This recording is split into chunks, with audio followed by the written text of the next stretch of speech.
Well, welcome and good morning once again to Elevenses. I'm Kevin Williams of Survival Skills Rider Training, and I'll be taking you through my news and views webcast for the next 30 or so minutes. Don't forget, if you have any questions, any comments on any of the items, anything you want to say generally, do drop me a line via the comment stream here, and I will get back to you hopefully during the show, at the very latest, just after the end of it.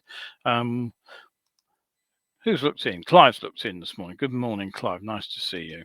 Right, we've got a fairly packed show as usual.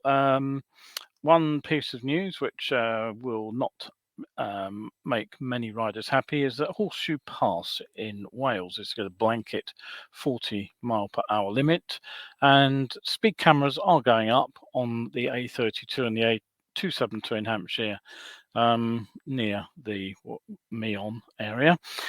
Nuisance bikes are under fire in Wollongong, to show that it's not just a UK problem. And yet another scheme, if you can't beat them, host them. The Indonesian police have actually been running legal street races. Blood bikers are to get two new Guzzi V85 TTs from their sponsor in Shropshire. We'll be looking at Italjet's new Dragster. Marzocchi are shifting their production to China. And finally, today's talking point, as Paul's looked in this morning, it will concern him. Or as the TT goes CE, I'll be asking if track days are going to go that way too for their protective clothing. So settle yourselves down with a cup of tea or something for the next 30 odd minutes. Don't forget, you will catch me here live on Wednesdays and Saturdays at 11, virtually every live show. Occasionally I have to do a recorded one.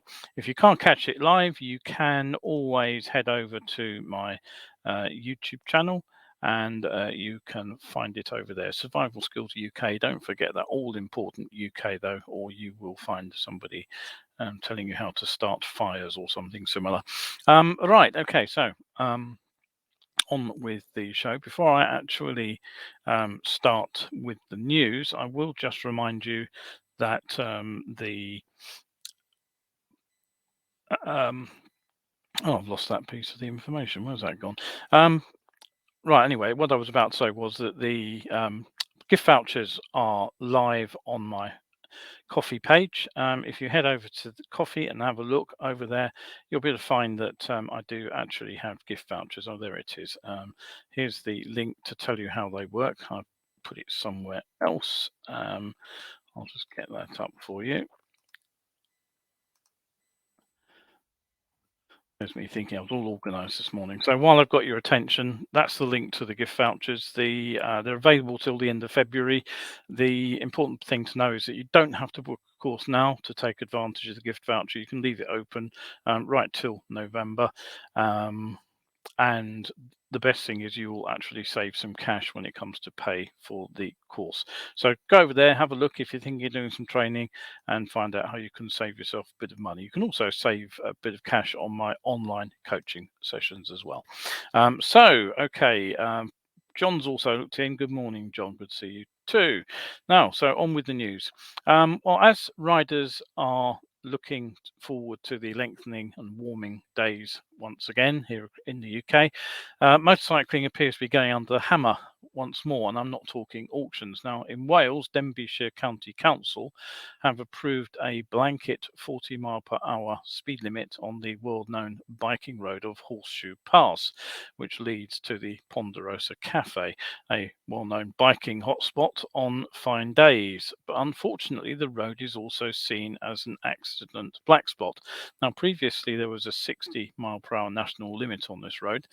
But it seems that there's been a serious debate about reducing the limit for a decade or so. Having done a little bit of reading around, I found that as long ago as 2012, there were calls to reduce the speed limit from 60 to 40 following an inquest into the death of two young riders. But in 2014, this was apparently rejected by the local highways department as unrealistic. And at that time, Councillor Stuart Davies said that an unrealistic speed limit will be ignored and it's better to enforce existing laws properly. Nevertheless, a Denbighshire County Council spokesman was quoted as saying, the speed limit on this stretch of road has been reviewed in conjunction with the police, and the recommendation is that it should be reduced from 60 to 40. And they went on to say that the statutory consultation process that accompanies the changing of a speed limit will commence shortly, and during this period, the public will have opportunity to comment. Now, whether that actually happened and the speed limit change was rejected isn't entirely clear. I couldn't find out any more about that. But it does seem that in 2017 there were several more crashes either side of the summit, many of which involved motorcycles and several of which involved the air ambulance attending. And this seems to have rekindled the calls for the lower limit. And it took a while, but the official notice from the council was served in June 2020, and it says the stated aim, very simply, to improve road safety, just those 4 words.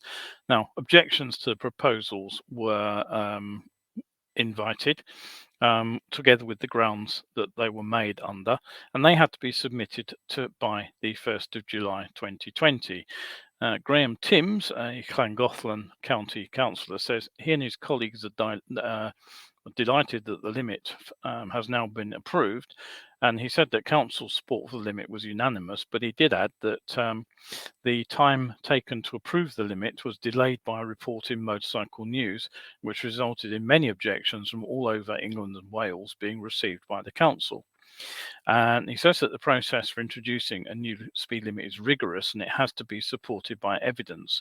So Denbighshire County Council had to be certain that the limit was justified and that the objections should be overruled. Well, the answer to all that is it's finally happened, and the limit should be in place sometime later this year. So if I were you and I was out on that road, I would be expecting North Wales Police also to be out enforcing their new limit. So that's North Wales. What about the south of England? Well, be warned that the Hampshire police are targeting the area around the popular Loomies Cafe in Hampshire. And on top of that, the Police and Crime Commissioner has actually agreed that £250,000 can be spent by Hampshire Constabulary to buy average speed cameras for the A32 and the A272. And this, again, is in response to persistent complaints from villagers along those roads in the Meon Valley and near Alresford. And the new digital cameras, which will go in, and as I say, they will operate on the average speed principle. They are due to operate 24/7, and they should be in place before the end of the year. Hampshire Police will continue to use marked and unmarked patrols on the area, plus speed camera vans, and there will also be enforcement operations where other offences will be picked up, which I will no doubt won't surprise you by telling you will include illegal exhausts and probably illegal number plates too. Chief Superintendent Darren O'Callaghan said the A32 and the A272 are high casualty routes within Hampshire and are policed by the Roads Policing Unit as a priority. We're supportive of this measure as a way of discouraging any illegal use of these routes to lessen the impact on local communities and to improve safety.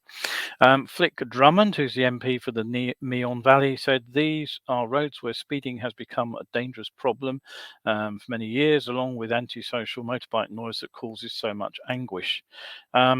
Now, this may not be the end of the story, because I'll remind you that back in November last year, City and County Councillor Hugh Lumby said that speed cameras on their own won't solve the issue. And he suggested that acoustic cameras be put in across the noise and said they could be a real game changer.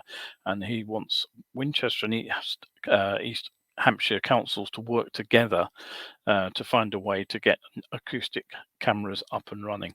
And there is a precedent there for noise cameras, because last April I reported that Surrey Police have said that they are going to be using noise cameras around Box Hill in Surrey, which of course is home to the popular Rikers Cafe meeting point. So 3 popular biker spots and 3 different police interventions. Right, don't forget, if you enjoy the show, you can head on over to my coffee page and support me over there. As I just mentioned, there's also information over there on my gift vouchers. But there's lots and lots of things to read over there. And a price for coffee, £3, gets you a month's access to 800 odd better biking articles at the moment, and more are going up all the time. Right, okay, so noise. Now, if you're a regular here, you'll know that I'm no fan of a noisy motorcycle, and in particular, I've always thought that the loud pipes save lives argument is pretty much nonsense. Noise, of course, isn't just a UK problem. In Wollongong, Australia, apparently there is a lot of questions being asked locally about why more checks aren't being run on cars and bikes with illegal exhaust system. And this is what made me laugh. One rider recorded that in years past, bikers in Wollongong were apparently repeatedly subject to exhaust muffler probes by the local police. Now, apparently what they did was they pulled a bike over, and then they had a piece of wooden dowel in the car, which they would push up the muffler and just basically check that the baffles hadn't been drilled straight through. Now, it kind of made me laugh, but on the other hand, it does actually seem a very straightforward check to make a test with some low-tech equipment. It's probably, well, it won't be evidential standard, of course, but if the bike seems louder than it should and then turns out to have a straight-through exhaust, it will be a very simple job either to call up a noise meter to test the bike there and then, or perhaps to issue a get it fixed notice, which requires the rider to actually attend a police station in their own time and have the bike given a bit more of a once over there. Maybe, just maybe, something like that could deter some of the riders with the loudest exhaust systems. Now, problem riding of all sorts is an issue, pretty much, as I say, wherever you go in the world. And you may recall that in recent shows, I reported on a couple of schemes that give bikers access to off-road areas. One was in the northeast of England, another was in Ireland. And the idea that giving them somewhere to ride is welcomed, where they're welcomed, they'll be less likely to ride illegally on footpaths, in parks, across fields and that kind of thing, and basically less likely to attract unwelcome attention. So what did we find in the news this week? Well, rather interesting scheme, if I can actually get the picture to change. Here we go. I'll get that up any moment. There it is, coming to you almost immediately. Why have I got no picture? Damnation. Right, let me just try and sort that out while I continue talking. There we are, that's it. That is Jakarta in Indonesia, and it's the Metro Mayo Police setting up a actually legal street racing event. They basically hosted their own drag race on a stretch of public road, and they called it the Ankle Street Race. Now, the hope is that over there that by offering a legitimate place to race under control conditions, it'll help actually reduce the number of accidents caused by underground street racing. The Metro Jawa Police Commissioner, Sambodo Purnomo Yogo, he told the police that there are at least 39 illegal street racing spots within their jurisdiction. And what happens is that people actually legally shut down the road late at night, and then the drag races are run until the police turn up. He said that accidents from these illegal events tend to go unreported, and because the actual participants tend to clean up the scene rather than reporting the accident to the police. So the commissioner hopes that Sunday's official street race will actually accommodate the underground racing scene. I'm not entirely convinced. I mean, there will always be some people who want to do everything outside the law, but I can't help but think that giving people some way of letting off steam in ways like this is actually beneficial. It will certainly, I'm sure it will reduce the problem. And they say that by giving them a place to carry out the race in a predetermined location, their safety can be guaranteed. And participants were required to wear complete motorcycle safety gear, and and participants under 17 were also required to obtain their parents' permission. So I think that's quite an interesting scheme over there in Indonesia, in Jakarta. And talking of drag racing, hopefully I'll get the next picture up without too much ado. Have a look at this one. You may recognize Andrea Dovizioso there on the beside the bike, and the bike itself is a reborn Italjet Dragster. Now, if you may remember, if you cast your mind back, that there was something of a cult twin-cylinder two-stroke scooter in the late 1990s called the Dragster from Italjet. And this new bike was announced a while back. Prototype went on show at the 2018 Milan show. There followed a 3-year period of refinement with collaborative input, as they say, from their Italian MotoGP rider and brand ambassador, Dovizioso there. And it was due to go on release, but the final production was actually delayed by COVID, so it is now available. The unique feature of both this machine and the original is the hub center steering. If I can perhaps zoom in on that for you. Whoops, that's jumped forward. Let me go up. There we are. So you can see that that's far from a conventional front end on a motorcycle. It's something rarely seen on a bike. This swing arm, which is connected by a monoshock to the frame rather than via the forks, with the wheel pivoting actually on the swing arm there. It's said that the Yamaha GTS 1000 was the inspiration for this front end on the Italjet. I don't know how true that is. The idea has been kicking around for a long time. The plus for a hub center steered front end is it separates steering, braking, and suspension functions. And in theory, what that would provide is additional stability over a conventional front end. In particular, it allows braking and steering to go on without getting them crossed up, which is something conventional front ends do. But the original bike was actually said to demonstrate some strange handling characteristics. I don't know how true that is, as I never rode one. The machine also features a molybdenum chrome trellis frame, which is reinforced with some die-cast aluminium parts in places, and it hangs basically some different size motors around the back end of it. Now, the old two-stroke bike was surprisingly quick, and there were quite a few around London for a few years, but rather than two strokes, the new range feature four-stroke motors. The top of the range 200 gets a 181cc liquid-cooled, fuel-injected 4-valve Euro 5 compliant single-cylinder engine. It produces 14.5 kilowatts of power and 15.5 newton meters of torque. Impressively, the bike just weighs 112 kilograms, which is pretty light. Not too surprisingly, you get Italian bolt-on parts, Brembo brakes, Pirelli tires, Paoli suspension, and you also get some interesting MotoGP style hand lever guards and a rather less track oriented practical dual seat and the main stand. The top of the range 200 will empty your wallet, though. It sets you back £5,499 plus delivery charges. Right, okay, so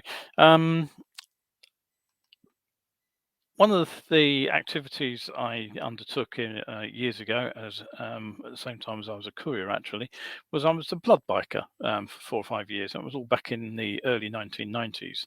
And when I joined the Kent group, it was all pretty improvised. I simply volunteered. I think I found a telephone number. I went along to an interview. It turned out to be the guy who actually manned the phones most of the time, and I was quizzed on my knowledge of Kent and Sussex, because that's where the product would be going, and I was quizzed on my riding experience, and on the back of that, as a sort of courier, I was not actually asked to provide any more evidence. That was deemed good enough for the job. So I was a blood biker. I had to provide my own bike. I had to provide my own Viz riding kit. I had to provide my own insulated bag to go in my own top box, and even the blood reflective logos, which I sewed onto the high vis and stuck on the top box, I had to buy for myself at bike shows. So the only thing we actually got out of the team that I can recall were a couple of sheets of A4 that gave us some guidance to riding on the road. And the only thing that really sticks out in my mind, that we were reminded that we weren't emergency services vehicles and that we did have to stick to speed limits. Aside from that, we got some routes to follow, standardized routes, and that was in case we broke down or got a puncture, we could call in that we'd broken down, and a backup rider could set out on the same route and find us by following that same route, obviously, and pick up the product and take it on where it was needed. As far as I recall, the only special dispensation we did get was that we were allowed, when carrying the product on the way into the hospital, to take a special ambulance-only route, which used to lead off the A2 to the hospital in Canterbury. And after that, it was simply a case of staying in, waiting for the phones to ring twice a month. It's pretty much all changed now.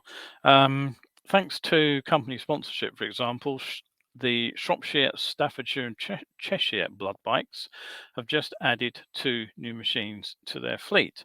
A pair of Moto Guzzi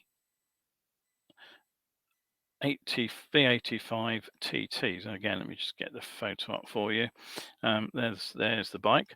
Now, not the now pretty standard police style high vis graphics have actually been supplied by the Bryce Door group, and the company has actually helped to manufacture and design first, manufacture, and then fit the racking to the bikes, which houses what's called temperature control containers required for the transport of blood and vaccines, as well as other essential medical equipment which needs to be moved from site to site. Alpha Manufacturing production engineer and blood bikes volunteer Sam Weaver. Alpha Manufacturing is a subgroup of Bryce Door. He said, as someone who's passionate about the work that blood bikes do, when I saw an opportunity for our business to contribute, I knew we had to get involved. And he went on to say that it was great to get stuck into designing the racks, fabricating and fitting them to the 2 bikes, and that they were able to produce parts very quickly thanks to their in-house capabilities. The Blood Bikes fleet manager, Nigel House, said, we're so grateful to Sam and the team at Bryce Door for helping us with this project. The more bikes we have on the road, the greater the number of urgent medical items and blood products we can transport. And Bryce Door hope to be able to continue to support the charity with new bikes in the future. So I say, a big change from the years when I was involved with blood biking. Another little story here. There are so many riders who doubt the quality of Chinese motorcycles, although actually if you read MCN, they've recently tested a CF Moto 700 and they've actually pronounced it pretty much as good as equivalent machines. But for Italian brand Marzocchi, it doesn't seem to be too much doubt, because they have done a deal with the Ziyang Mazuoki Machinery Manufacturing. Sorry, my Chinese isn't very good. Which are the parent company of QJ Motors, whom you may have heard of. QJ are one of the largest manufacturers of 2-wheeled machines in the world. And VRM SPA, who are the owners of Marzocchi, they saved the suspension manufacturers from collapse in January 2016, have signed this deal. And so whilst the design and testing end of things will remain in Italy, it appears that the manufacturing side of the will move to a brand new production plant south of Shanghai. So there we go. If you have Marzocchi equipment on your machinery in the near future, it is likely to be made in China. And it's likely, of course, that QJ Motors will be able to use Marzocchi products on their own machines. Now, one final advert, as it were, before I move on to the discussion point for today. Don't forget that my next talk is on Wednesday, the 2nd of February. So do pop that into the diary. It's the next live webcast. Once again, the topic is science of being seen. But as I've explained over the last few shows, this time I'll be doing something a little bit different during the course of the year. I'll be running the full presentation on alternate months, and on the other slots, what I'll be doing is looking a little bit more in depth into particular parts of the problems. So the next webcast will take an in-depth look at how the human eye detects objects in the visual field. And as I said, it's not a case of straightforward, if it's visible, we'll see it. It really isn't that easy. So even if you've seen the full version of SOBS, then I do recommend coming along and sitting in on this in-depth explanation, because it will give you some additional insights into the looked but failed to see collision. That goes out, as I said, Wednesday, the 2nd of February.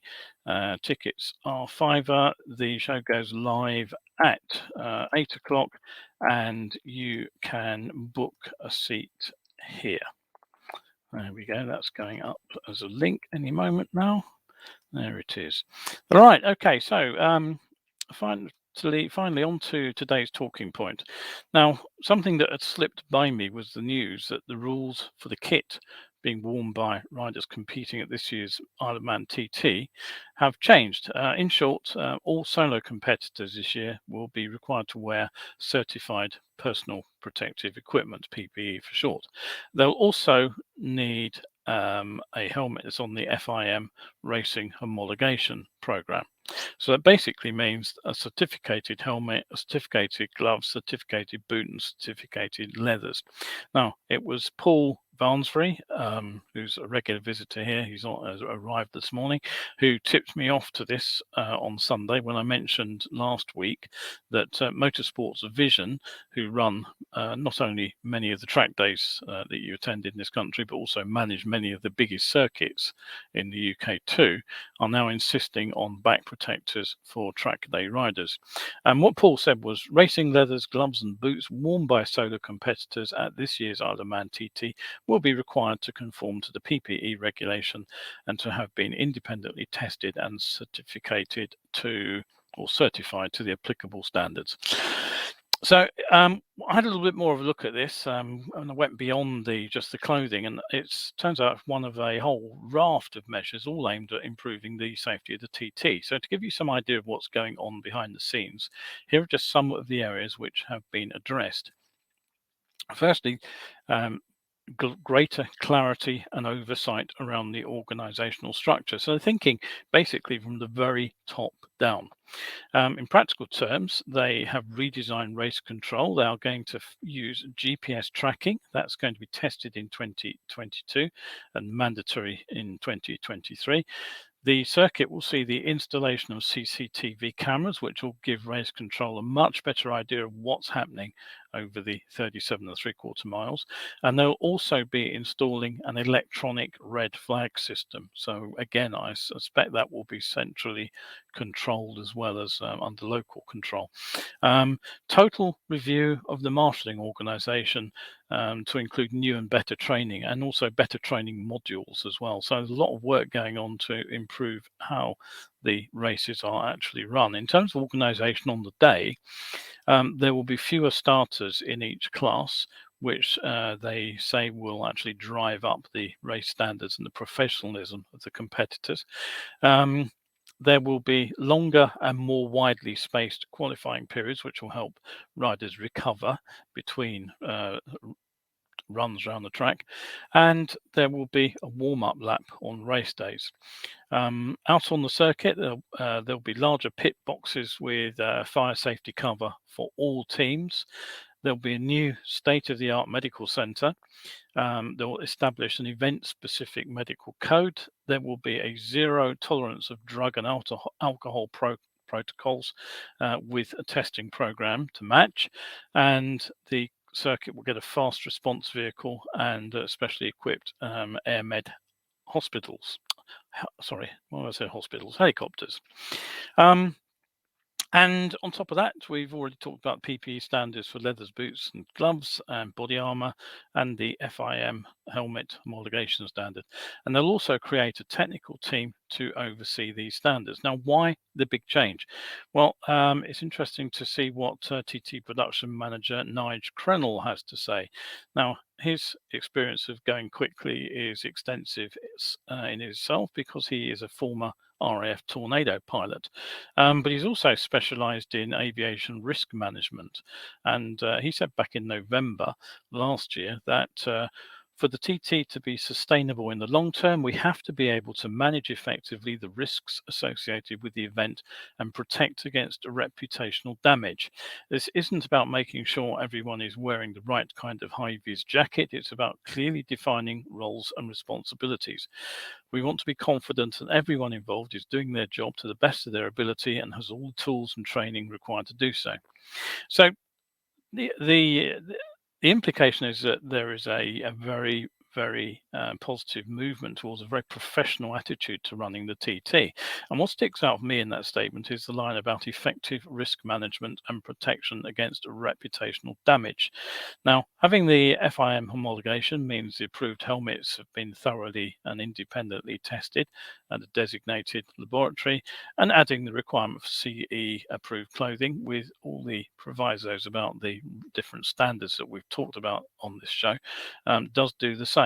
Now, right now, of course, it is illegal to sell a non-CE approved race suit, but it's not illegal to wear one, either on the road or on the track. And there are plenty of people who are selling non-approved suits, as Paul knows only too well. The problem for the buyer is that you simply don't know what you're getting. It may be good, it may not be so good, but at least with the CE label, whatever the arguments about the inadequacies of the A standard in particular, at least you know what the standard is and that it's been met. Something else Paul said last week was, as he sees it, the move will in some ways be experimental this year, and there may be glitches to iron out for future years. But how long before the ACU road racing technical committees feel compelled to abandon the 50-year-old unenforceable and ineffective current sporting regs in favour of standard-based assessments and apply those to club and national level events? So, yes, the implication there is that the ACU would have to move towards the similar standards for club racing and national racing. Now, my guess is that they'll probably do it a lot sooner than later. The way I see it is this: it's about the organisers covering themselves. That statement about effective risk management and protection against reputational damage. It's not just that. All race organisers have a duty of care to ensure they've taken sufficient steps to keep riders as safe as possible. Whether that can be applied to garments is something that would have to be tested in court, I suspect.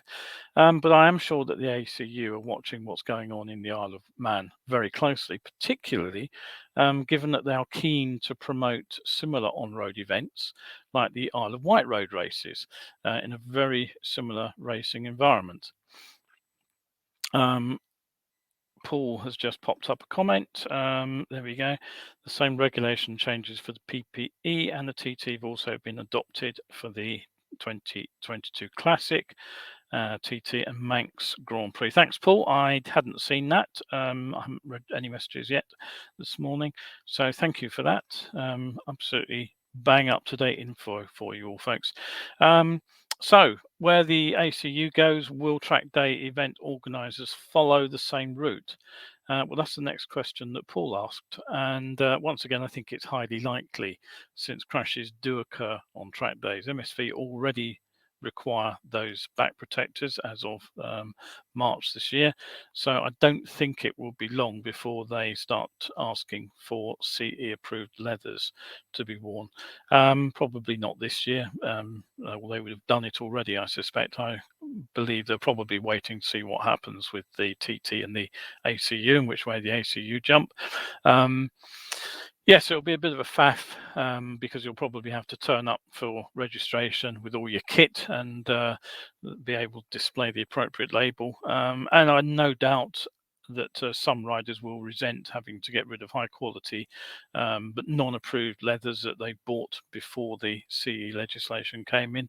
I've got a couple of sets of those myself, but ultimately I think having a standard for track day leathers will benefit riders. So there I am in support of that. Right, okay, so that is pretty much it for today.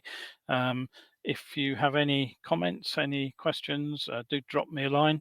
I'll try and answer. I know Paul's reading the comments as well today, so if you've got any comments, I'm sure Paul will do his best to help you out. So that's it. I'll be back on Sunday with the next show. Thanks for tuning in. Stay safe out there if you're riding today, and we'll see you hopefully on the next show on, as I say, which is on Sunday. So.